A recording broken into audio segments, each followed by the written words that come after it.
So I love doing this, and this is something I got kind of like Jonathan. I didn't know I was a worship leader until I did it, and then like the Lord happened, and I was really kind of tricked into it because I wanted to be a guitar player. My heroes were like Angus Young and Stevie Ray Vaughan and all these guys that like they played guitar and it moved people. Like I wanted to play guitar and move people, and that was my thing. And I did not want to play cheesy church music. Last thing I wanted to do. And when I was in that season of my life, before the Lord got a hold of me and put me on a stage to lead worship, I was partying. I was like, we were a band of brothers. We ran around and we did like a 40-day drunk, where we just got wasted 40 days in a row, chasing after this stupid stuff. But the Lord had a plan for me. And he reached down into that, and in that season, my dad's like, "Hey, there's this Baptist church that we're a part of, and they want to do this worship band, or they want to do this band as an outreach, and they're looking for a guitar player." And I was like, "Dad, no, absolutely no. I do not want to play cheesy church music." That's kind of my cliche line for that, but I was like, "No way, there's no way." And he kept pestering me about it, and he's like, "Well, just meet him. You can say no, but just meet him." And so I was like, all right, I'll meet these guys. And I go and I meet with them, and they're like, all right, they're not that bad. And they give me this CD with music on it, and it's just, I'm 50, so it was like third day, Jars of Clay, like just like when like there was just a really special time in Christian music during that era. And this stuff I listened to and was like, all right, I could play this. All right, I could get with this. So it didn't feel like foreign, and it felt like it could be real, and I could be me. And so I was like, all right, let me think about it. So I took the CD home.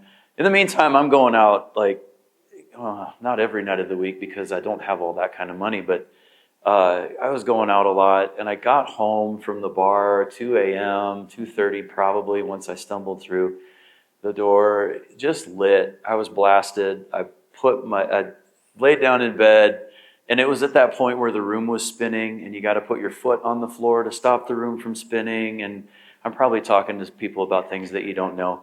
But if you know, you know. And I just threw my headphones on, and I just wanted to go to bed. I just wanted to go to bed and just be done with the day and be done. Really, I wanted to be done with the way I was living because my heart was just broken and discouraged. And I put the CD on, and I just hit play. And I didn't know what was in there. I was like, whatever. Hit play, and this song, this third day song comes on. Don't you know I've always loved you? And the Lord just filled my room. His presence filled my room, and he was singing that right to my heart. And I lifted my hands in the air in my bed, and I just like start weeping. And like from that moment on, everything changed because he found me. And which like I don't know, yeah. He just is really good, and he's always been so good. I'm amazed at the Lord's kindness, and I'm really amazed at his humility. He is so humble. He is just tender-hearted. He is a raging fire of jealous love, but he's also really tender-hearted. I love that, of just the way he is. Every time I see him, every time I glimpse him, every time I just get a whiff of his fragrance, it sets my heart on fire. And I love that. And I love being around him. I love, I traded this emptiness of a life that was chasing a high that never fulfilled me to this place where I can't get enough of the one who loves me like nobody else has ever loved me.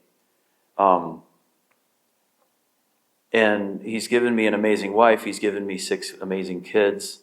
I can understand what you're talking about with the painting and helping Dad, because we've got a basement that has been covered with stuff and painted over. We've been through like 2 different minivans because kids don't ever sweat your vehicles when you've got little kids. Just saying, it'll save you some grief. But it's just life. Life is like that. Life is like that, and hanging on to things and finding out what's important, finding out what matters, and doing that is you can find, it's a wise way to live. It's a wise way to live. Just letting go of what doesn't matter and hanging on to what does. Things that stand the test. A friend of mine wrote a song called Things That Stand the Test. And there's things that fade away with time and things that stand the test. And he just kind of nailed it. There's a truth to life and a wisdom to life in that. So I'm going to pray because I am prone to rabbit trails and dumb jokes and getting myself.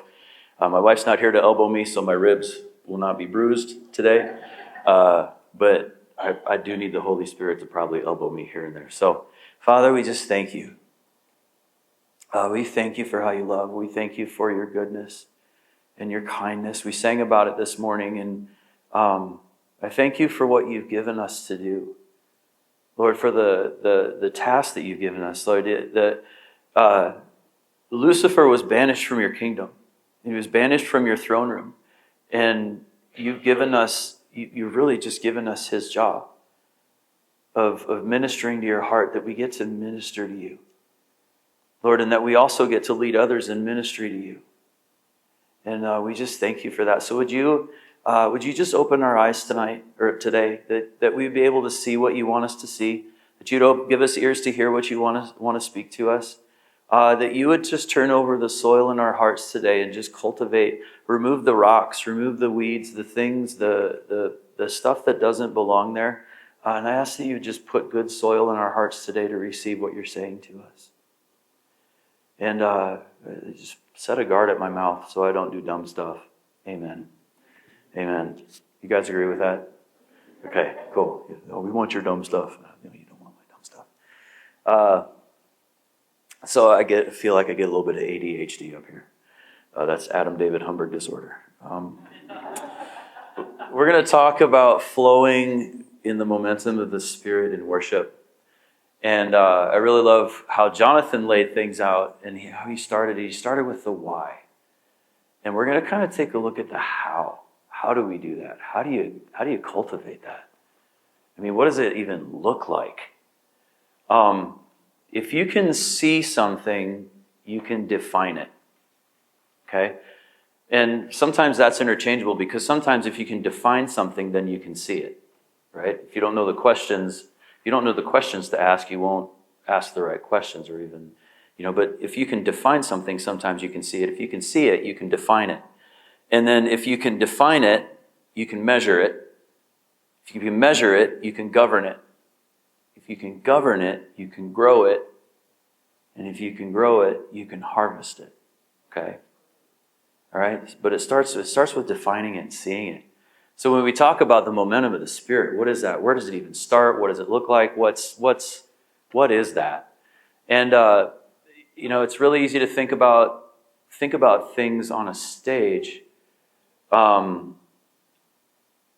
To think about things on a stage, and we can give you guys tips and tricks for how to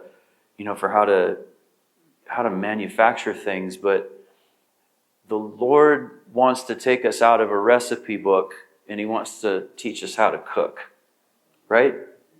Instead of like buying the chef's recipe book, he wants to like come in the kitchen and cook with the chef. And that's what he wants to do with us. That invitation is available for all of us, okay? And to think that we can just get it in a rehearsal time, or to think that we can just get it in a worship set, or that we can just get it, here or there without him permeating our lives, you're gonna chase something down a road that's gonna lead you somewhere you're never meant to be. Does that make sense? Let's help it make sense. So if we can define it, we can measure it. Okay? If you can define what following the momentum of the Spirit is, you'd be able to measure it. So what does that look like? That looks like something. Just let's take it to the stage. Something practically that I've been working with our teams on is when we're in rehearsal. You've got the arrangement for the song, right? Which is a great guideline, but that's like a recipe. Okay? When you get in a room, when you get all of us together, number one, we don't have all the musicians that Elevation has or whoever else has. So we've got our own ingredients that we're bringing with us. And we've got our own sound, we've got our own feel, and we've got our own moment. We are in a moment in time.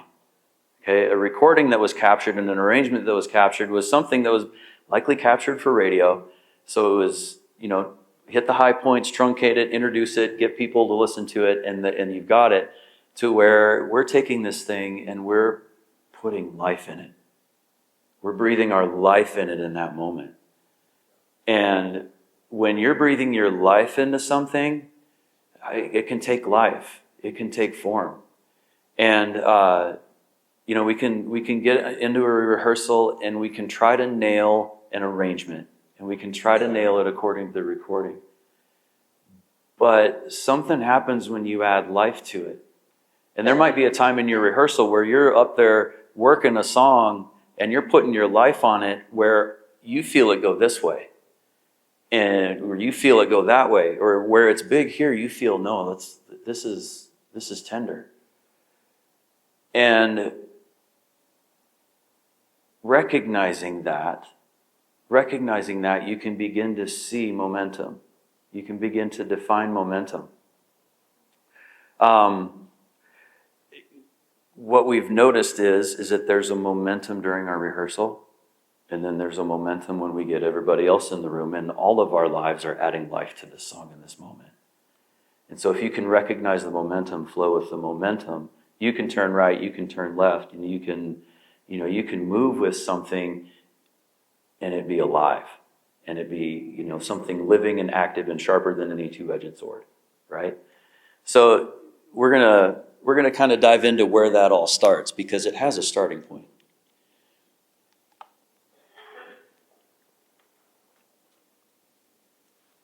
All right.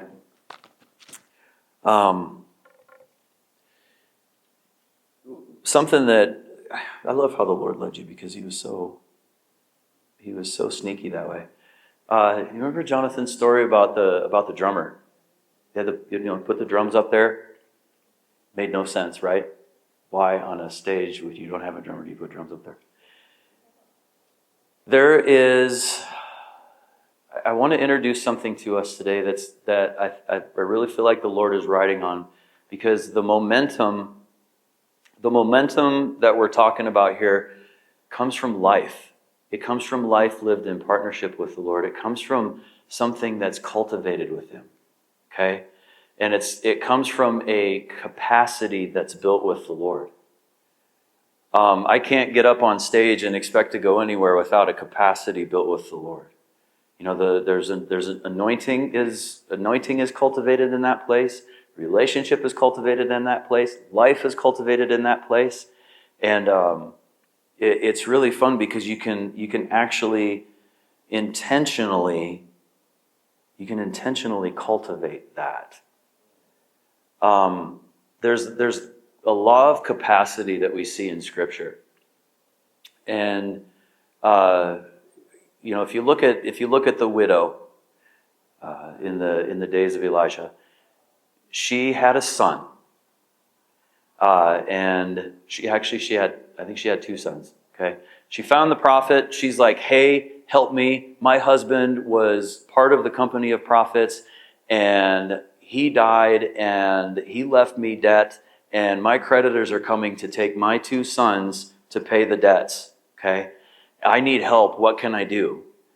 And what does the prophet ask her? Anybody know? What do you got in your house? Not the answer. Like, that was the last question that if I was in her situation, that question would make no sense to me. So she answers, "Well, I don't have much stuff. I've got just this little jar of oil and, whatever." So the instruction from the Lord was, go, get as many empty vessels as you can, gather them together. Okay, so she did that. She ran around to all her neighbors. We don't know if she got 50 jars or if she got 150 jars.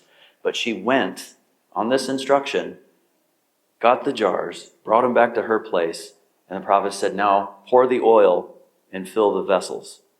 And her little jar of oil filled that vessel, filled every vessel in the house. So she created the capacity, right? The same, like when the Lord formed the sky, okay, He formed the sky and then He populated it with creatures that fly. He formed the earth, and then he filled the earth with creatures that move about the earth. He formed the sea, and then filled the sea with creatures that swim.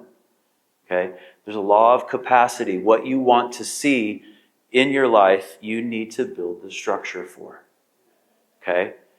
So you see her, she fills every jar of oil, every empty jar of oil, or every empty jar got filled with that oil until the last jar, and then the oil stopped.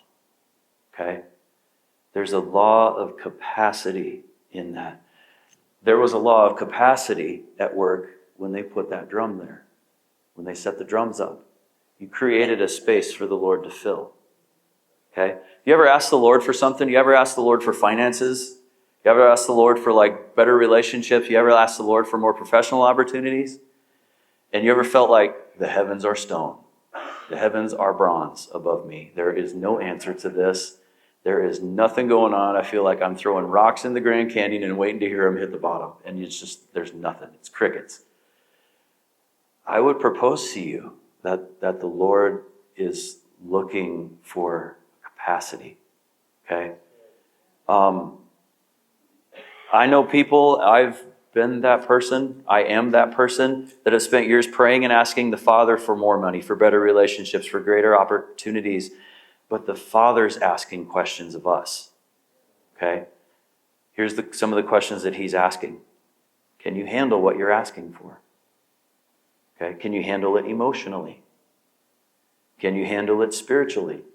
Can you handle it structurally? Okay? Can your current systems and boundaries and internal architecture sustain the blessings that you're requesting? Right? So it's more than just praying hard enough. It's more than just, the Lord's not looking to measure your desire before he gives you what he wants to give you. He's looking for you to build a capacity for him to be able to fill in order for you to be able to steward and then increase from, right? So what you've got right now, whether it's your current songwriting level, whether it's your current worship leading level, whether it's your current musical level, whether it's your current walk with God level, whether it's wherever you're at, okay? If you are struggling to manage what you've got, the Lord cannot trust you with more. It will be a burden to you and it will bring condemnation to you, okay?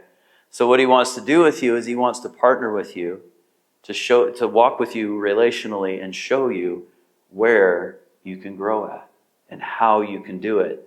How many of you know the Bible talks about wisdom and understanding? That he gives it freely.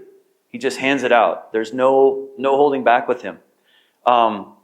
He's wanting that partnership with us to father us, to disciple us. He's looking for us to become disciplined learners because he will give us the keys we need to increase. Okay? And when you partner with him and when you walk with him, you begin to build momentum with him. Okay? You learn, I should have turned left there when I turned right. Because you feel the nudge, you feel the shift. You feel the shift in your spirit when you should have gone this way but went this way. Because he leads you that way. So he wants to build capacity with us. So there's added responsibility. There's added burden. There's extra growth required for these things in order for us to steward it properly.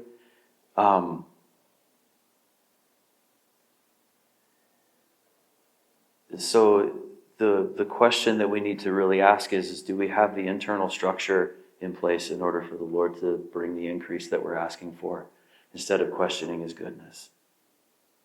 All right? Is everybody still awake? Is this all right, because I feel intense in the room, and I just hope it's not me being in the wrong spot. But so thinking about this, I wanted to bring. I got this idea yesterday, right as I was starting the busy point of. I knew that there was no free time between when I got this idea to when I would be standing here now to be able to do this. But I wanted to give everybody a bag of dirt. It's like I wanted to give you guys the Christmas present that I should have given my kids for how they were acting this year. I'm just kidding. I wanted to give everybody a bag of dirt, a bag of soil. It was going to be really good soil, really good organic, nice soil. You could actually take it home and use it. But I wanted to give everybody a bag of soil, just for you to have, to hang on to feel and to contemplate. So if you could use your imagination for a second with me, and just imagine holding like a sandwich bag that's got some soil in it, and just really nice black soil. It's got richness to it. It's fertile. It is ready to do work. Okay, but it's just going to sit there in that bag. And it's like you can set it on your counter and it won't do a thing. It might hold some papers down if a breeze blows through the house, but otherwise, it's just going to be sitting there. It's just full of potential, but it can't do anything unless something's done with it, right? Our hearts are like that. That's what our hearts are like. They're like that. They're like that soil. There's so much potential, but unless we do something with that soil in our heart, it's gonna just sit there. Okay, and so this is what the Lord was challenging me with. You got your Bibles or on your phones even. Let's go to Matthew 13.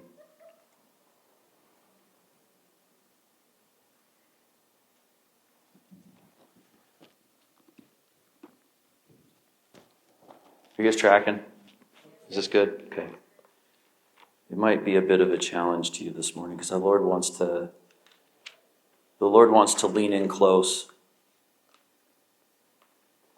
When he leaned in on Elijah, there was a whirlwind. And when he leaned in on Elijah, there was a fire. When he leaned in on Elijah, there was an earthquake. But once all that stuff blew stuff away, once it shook everything away, and once it burned everything away, there was his voice. And he wants to bring us to that place where it's just his voice. It says Jonathan was sitting here just singing, Lord, I love you. There's no one like you. You are so good to me. We just come to that place where we just begin to strip the stuff, the cares, the worries in our hearts, and we just encounter him, and we get our heart with him. And that's what he wants with us. He wants our heart with us. That's really all he's after. Writing songs for people is hard because people are judgy. There needs to be a certain way in order for it to go somewhere. It needs to sound a certain way, look a certain way, be a certain way. There's stuff that's world class. Like Brandon Lake, dude is world class. Forrest Frank, dude is world class. That's the reason why they're able to reach as far as the Lord's able to stretch them to reach. It's because there's something on them that's world class. Me, hi, I'm me. But I get to reach where he puts me. But that doesn't mean anything when it's just me and him. When it's just me and him, I can sing whatever I want to sing. And I can sit in his delight, and I can sing just dumb stuff. Because sometimes he's humorous, sometimes he's really lighthearted, sometimes he's really deep, sometimes he's really tender, really affectionate, sometimes he's corrective. But I can be that with him, and there's no pressure. I really have zero pressure with him.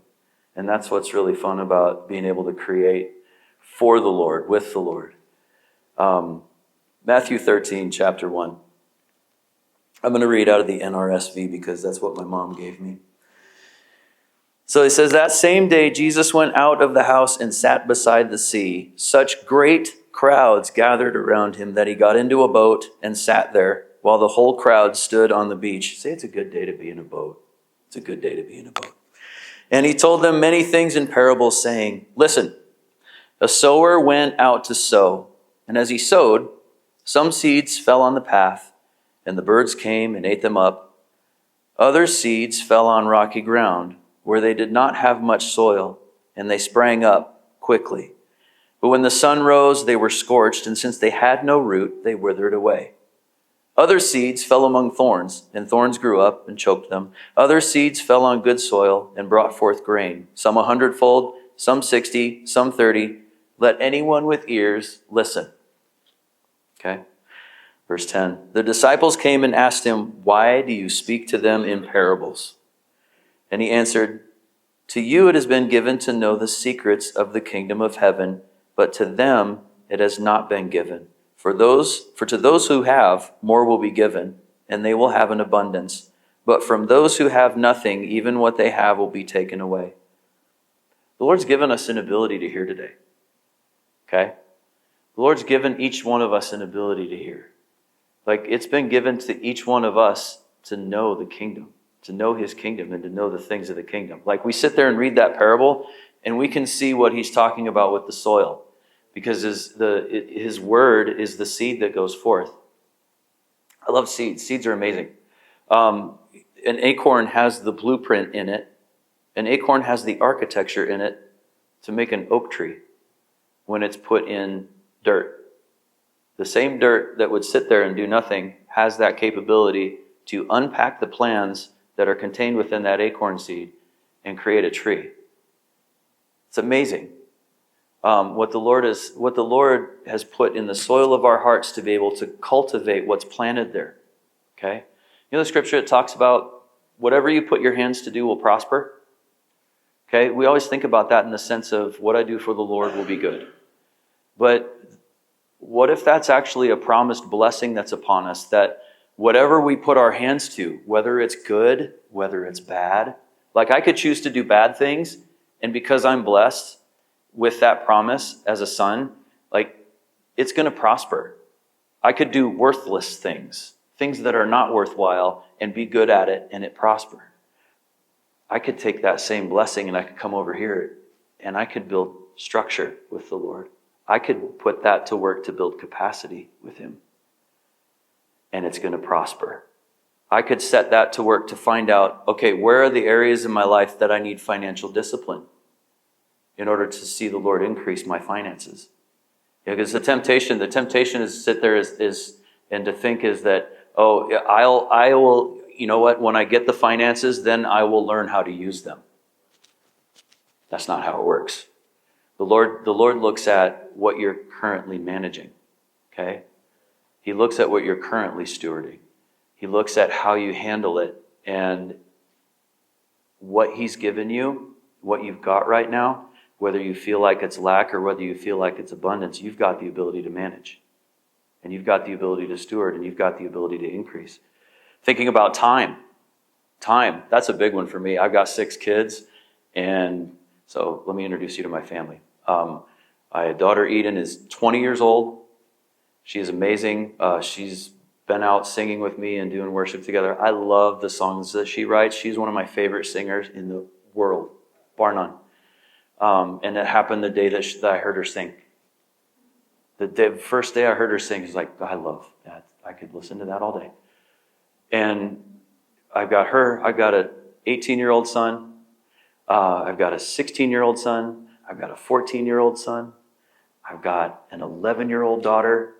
And now we've got a little 18-month-old. Absolute, oh my gosh, we're pregnant? I'm 50. Whoa. I wasn't 50 at the time, but still, you do the math on that, and it can get discouraging fast for a guy. But man, he's been the greatest thing. He's been the greatest blessing to our family. It was so fun. I'm just going to rabbit trail on this for a second. It was so fun sharing to the kids that we were having a baby. That weekend was nuts. It started with a fight because I thought the pregnancy test that my wife took that was explaining how she was feeling, I thought that line was really faint. It was too faint to be a baby. And she's like, "No, I'm telling you." And I'm like, "I don't know. Can we just, how do we?" And she's like, we ended up, we're in our bedroom, and the kids are like outside, probably wondering what the heck is going on. We bring them in on the news, and they just start crying and jumping up and down laughing because they knew what a baby meant.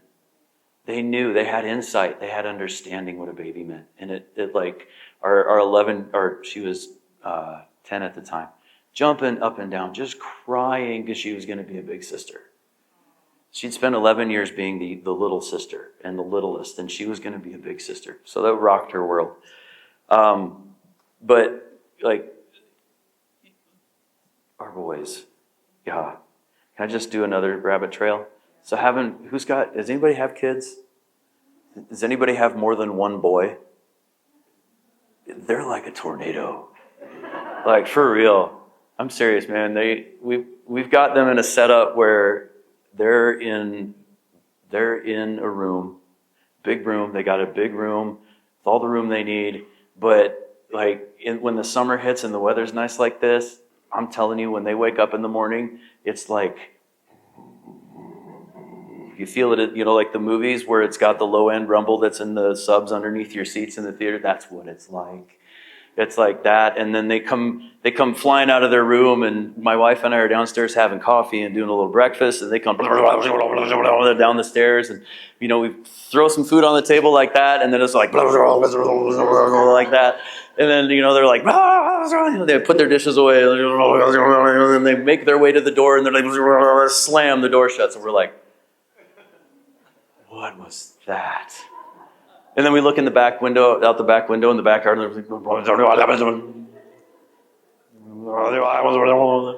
it's just like, that's boys.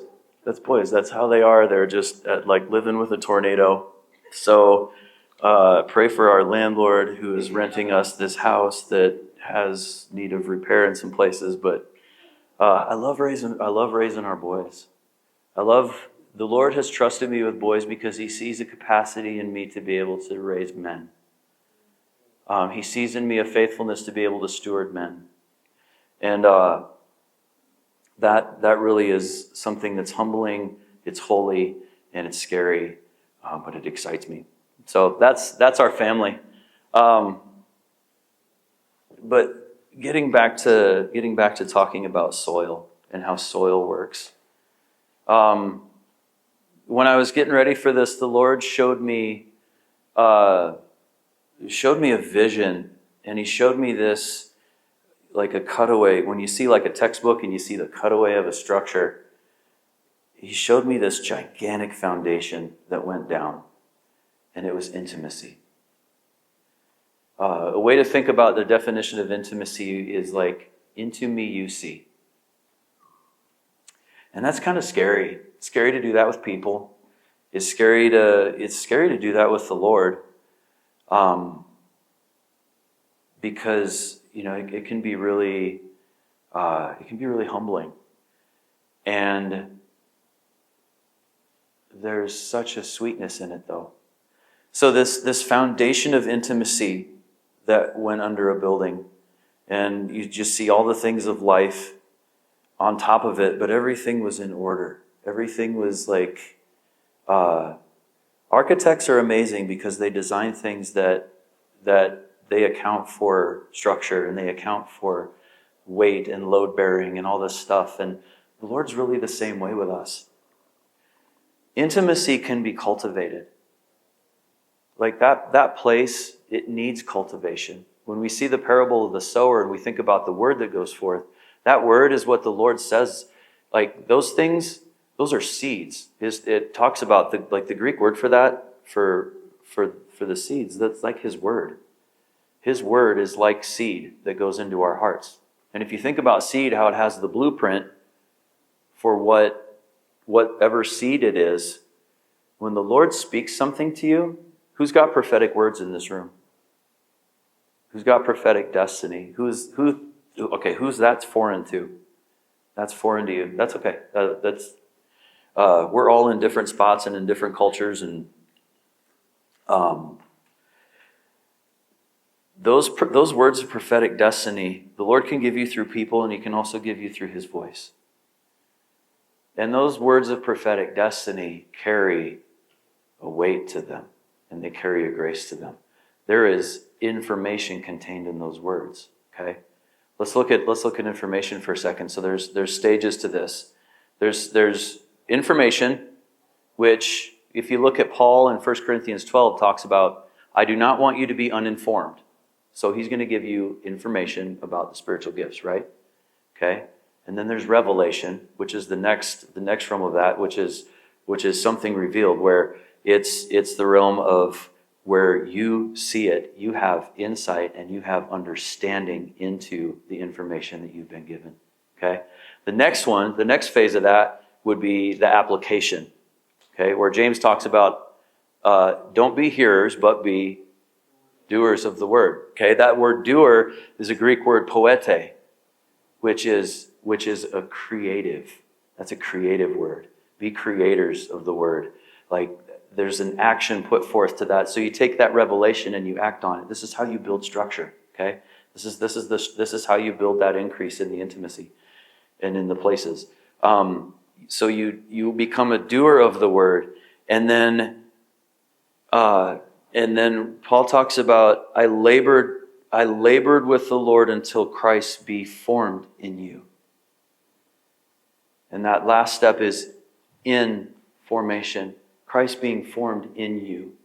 So it starts with the knowledge. It starts with that, and knowledge is awesome. You can get knowledge all day. Okay, revelation, you got to go a little bit deeper.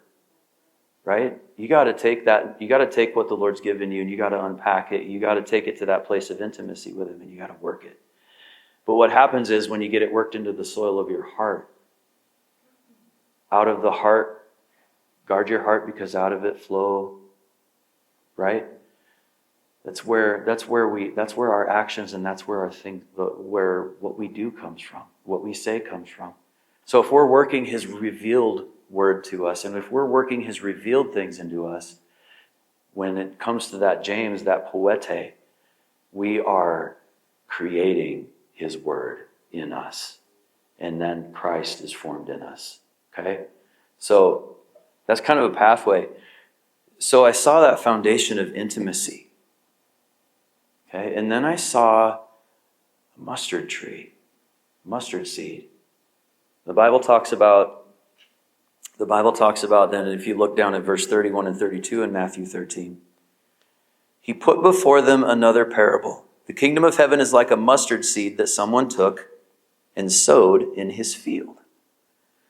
So if you think about that word the Lord gave you, take it and sow it into your field. It's the smallest of all seeds, but when it is grown, it is the greatest of shrubs and becomes a tree, so that the birds of the air come and make nests in its branches.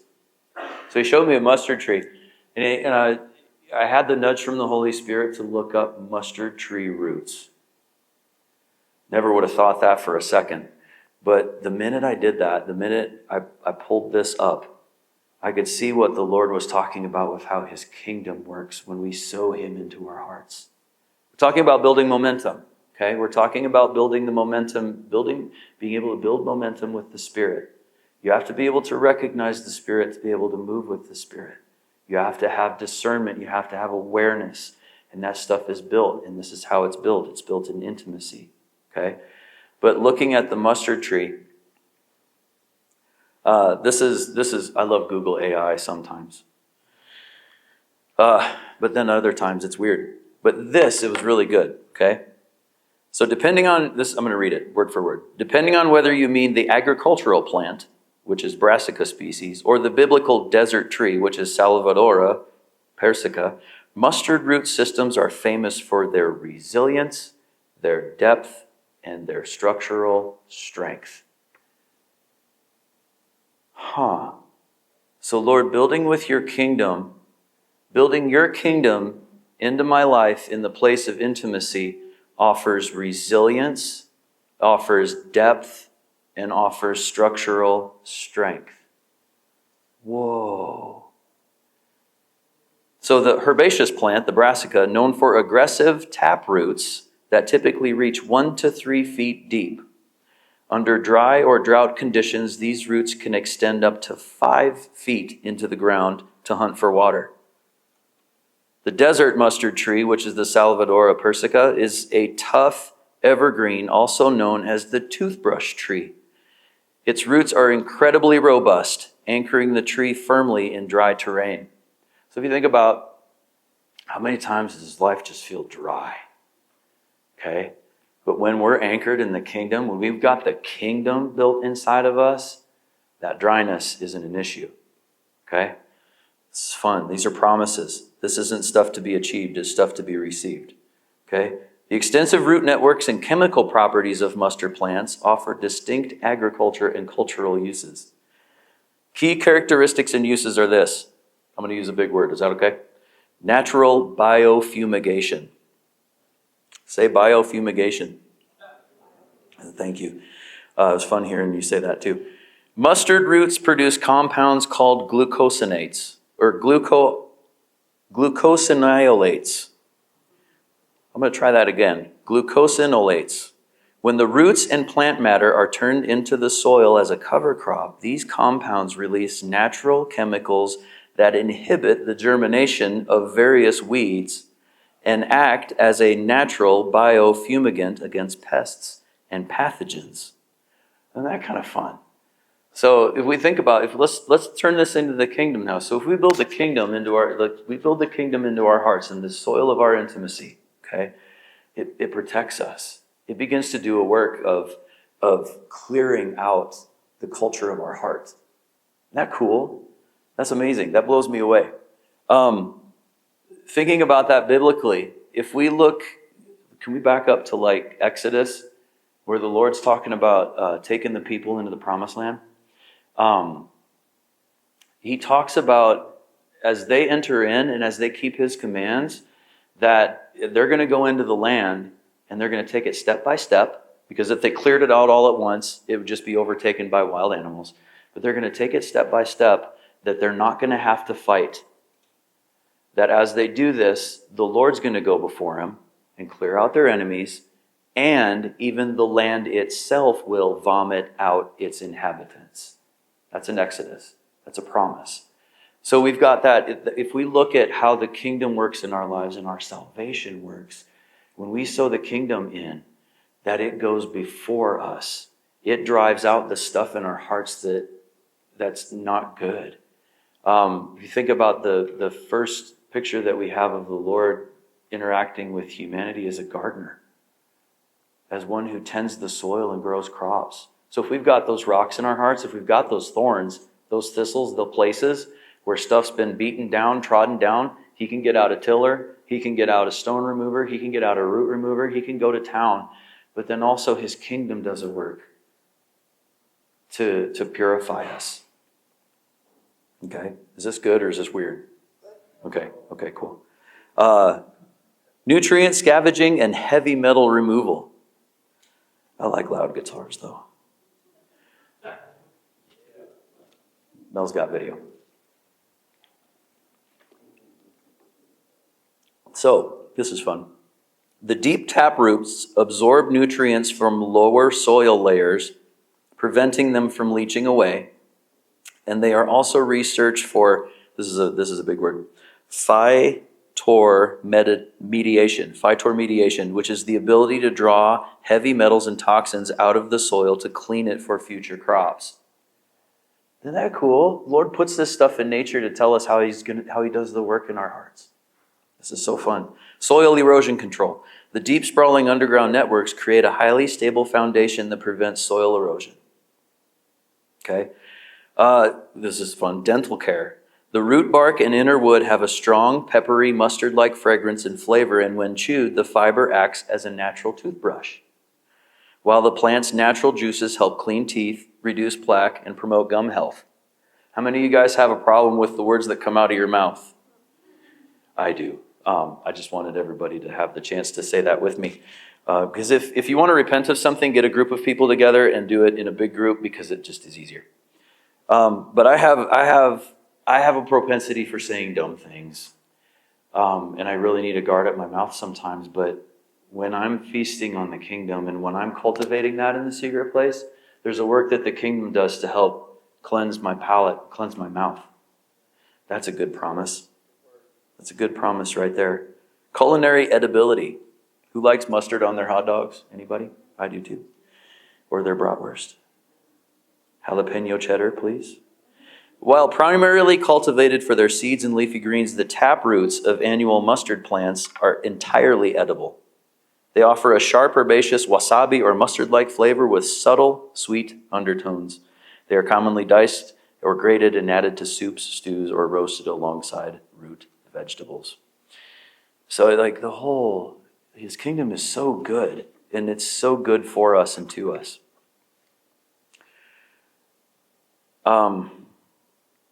Everything starts small. So wherever you're at in this intimacy journey with the Lord, wherever you're at, everything starts small. If you're in a financial spot, I use finances and I use time as an example because those are things that we tend to feel like we don't have enough of. But there's increase that comes with stewardship. So if we see a principle of stewardship at work in finances and time, we can put that to work for the kingdom to grow ourselves, right? Because there's a responsibility that we have. The Bible talks about that we're living stones, right? That we're being built into a living structure, that we're each living stones. But a chain is only as strong as its weakest link. So what's the condition of your stone? Can you be built upon? Can you carry weight? Are you suitable for being built with when you come together? This is stuff that the Lord wants to bring to us because we have a hand in partnering with Him. Okay, I've been focusing a lot about this stuff of building our lives and about building an intimacy and trying to create a hunger and trying to create an awareness of the importance of it and what the Lord does in it. So let's turn our attention for a second and think about taking that intimacy to the stage. Or taking that intimacy into a songwrite. Taking that intimacy into a creative place or a place of worship where, we're not getting up on a Sunday morning or a whatever night to lead others in worship with a life that we're living however. If we take an intentionality in cultivating the kingdom and putting down a root and a structure inside of us of the kingdom and building a capacity for His kingdom, we're going to bring that capacity to the stage. And we're going to bring that capacity into the places where we're leading others in worship, whether it be Romans, we've made worship about music when it's actually about our lives laid down to the Lord. It's actually about sacrifice. It's just easy to make worship about music because it doesn't cost anything. Okay? Our worship is about our life. It's about a disciplined life. It's about our life laid down for the one who this is reasonable for me to give Him everything because I see how He gave me more than everything. And when we take that into an environment where we're corporately leading others, whatever we're doing, singing, playing, some of the unsung heroes in leading are usually, they get to be in the back. I'm kind of jealous of that. I'd like to be invisible. But, they're putting words up for everybody to be in time with, and they're tuning sound. Like, our worship flows through a pair of hands back there through these speakers. Whether you've got lights at your church or a music director, picture being an MD who's in tune with the Lord's heart, who doesn't just know the tricks of, let's do this chord progression 2-5-4.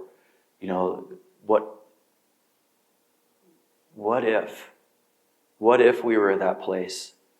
What if we were that place with the Lord where we had an insight into His heart to be able to, when we're up here leading, what's your mind doing? I'm having a conversation with the Lord about what He wants done. Where you hear, I think Matt Redman told a story about he was leading worship and the Lord had this thought just out of the blue to do this Michael Jackson song. And he's like, whatever, no. No, it's like you wrestle with that. It's like, that's going to be so weird. It's going to take the room like way over here. And but he did it. And the Lord used it to speak right to a lady who was on the verge of on the verge of something wrong in her life. And it just let her know that the Lord was there. You know, we've got that ability and that potential to cultivate that momentum, or to cultivate that place where we can recognize his momentum, because we recognize his voice, we recognize his kingdom, we know the smell, we know the taste, we know the feel, because it's part of life, because we've cultivated it. We've created a foundation of intimacy with him to be able to respond to. Yeah? Does that make sense? Okay, cool.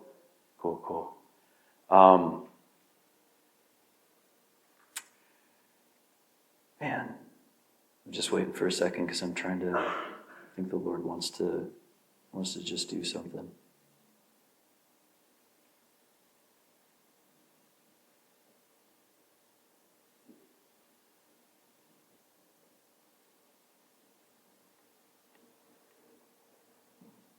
Okay. This is fun.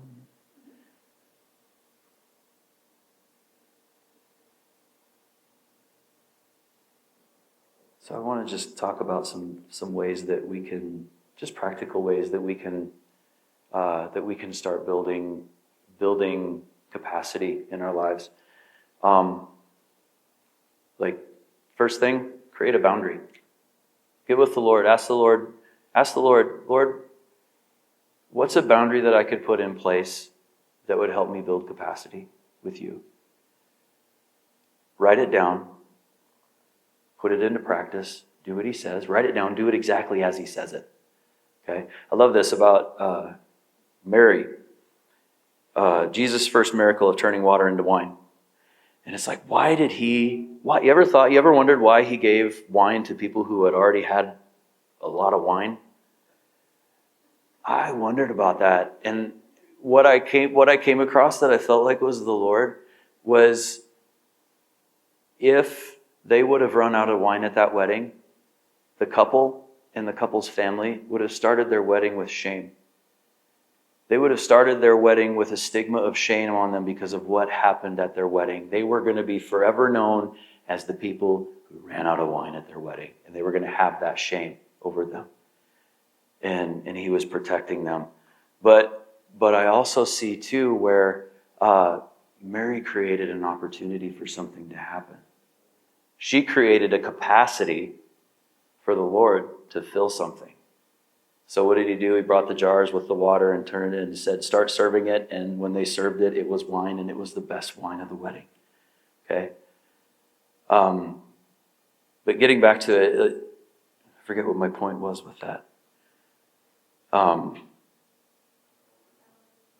What's that? Yeah, creating a boundary. I'll just keep rolling with this. I think that was more a rabbit trail than anything. Choose one area where you currently have no limits and establish a clean boundary. Just practical. Step 2. Does anybody have chaos in their life? You don't have to raise your hand, but if you've got some areas of chaos in your life, Lord, what's the first area that I can eliminate chaos in? Give me one area to eliminate chaos, and I'll do that. And you partner with him. His yoke is easy, his burden is light, because he's strong. Okay? Step 3, so this is one that I realized I couldn't build a foundation on a foundation that's currently shifting, so I had to build a system. Okay, step 3, create a structure that operates whether I feel like it or not. I will build a budget system. I will build an exercise system. I will build a learning system. Okay? They have to be simple enough to maintain and take the place of when your motivation is not there, because motivation does this. Just do some things, but just with the last couple minutes that we have left, I feel like the Lord wants to give you guys something. The Lord wants to speak something to you, for you to cultivate with him in that place of intimacy that's gonna bear fruit, and it's gonna bear fruit that you can actually see. So he wants to be able to show you it so you can see it, you can describe it, you can define it, you can measure it, you can govern it, you can grow it, and you can harvest it. So let's just take a minute right now and just get with the Lord. So Father, thank you. Thank you for speaking. Thank you for speaking. If you got a journal, just go ahead and write it down. But I thank you for speaking to our hearts today. Thank you, Lord. We want to grow in momentum with you. We want to be able to reach the fullness of what you've called us to. We can have a full 8 ounces or we can have a full 64 ounces. They're both full, but I'd rather have the 64. Thank you, Lord. Thank you, God.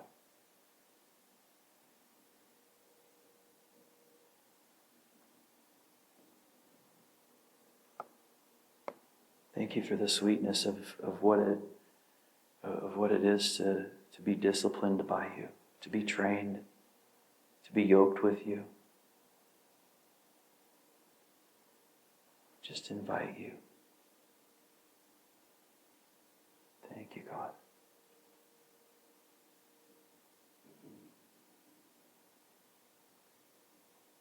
Thank you, Lord.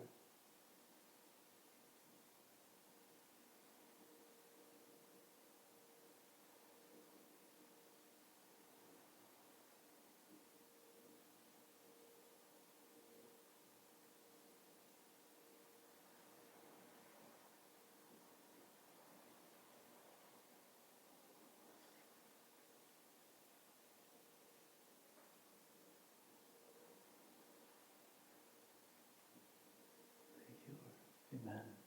Is the Lord speaking? Yeah. Amen. Amen. Father, thank you. It's 12:15 already. Lord, we thank you for what you're doing. I thank you for, Lord, for your care for the heart. How you're passionate about our heart more than our activity. And how you pull us, and how you draw us, and how you cultivate, and how you help. We just thank you. Drive this stuff deep into our hearts today. I pray that you would pester us, that you just bug us, that you would chase after us in this. I know you want to grow us. I know you want to increase us. There's more you want to do in the earth through us. Lord, there's places that you want us to be able to reach that we can't go physically. We need structures in place in order for you to be able to reach through us. And we just thank you for that starting here today. In Jesus' name.